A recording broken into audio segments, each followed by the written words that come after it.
Dan Duggan from NJ.com coming to you from Giants Report Day. Players arrived on Thursday for physicals and conditioning tests, and they'll take the field on Friday for the first practice of training camp. A relatively quiet day, save for a few curveballs thrown by typically tight-lipped head coach Ben McAdoo. McAdoo shared what he spoke about in the first meeting with the team of the year. Touched on some of the points you'd expect, that the Super Bowl is still the goal.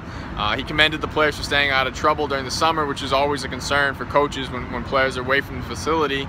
But a few other things McAdoo shared was a poem he read to the team, which he thought was, had a message that was good for young players. It was a Kipling poem called If.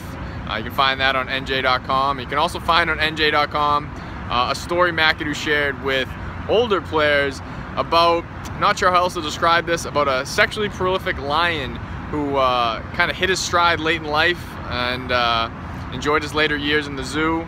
And McAdoo's message there is that these older veteran players still have something left in the tank. And presumably that was the message. I don't know, it was a sort of an interesting motivational tactic, but McAdoo's not afraid to mix things up in the team meeting room, and it worked out pretty well last year. So he had all off season, and that's what he came up with.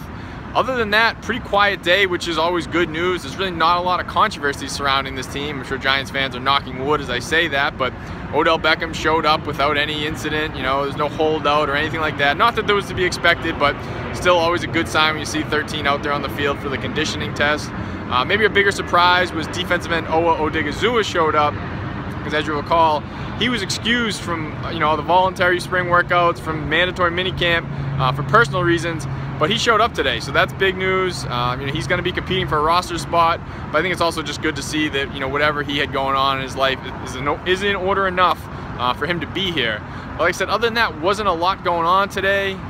We'll see a lot more Friday, who's on the field, if anyone's limited on the sidelines. Running back Sean Drone is going to start on the PUP list, but again, no big names are dealing with any major injuries, so so far so good, and a couple of fun stories from Ben McAdoo to kick off the summer.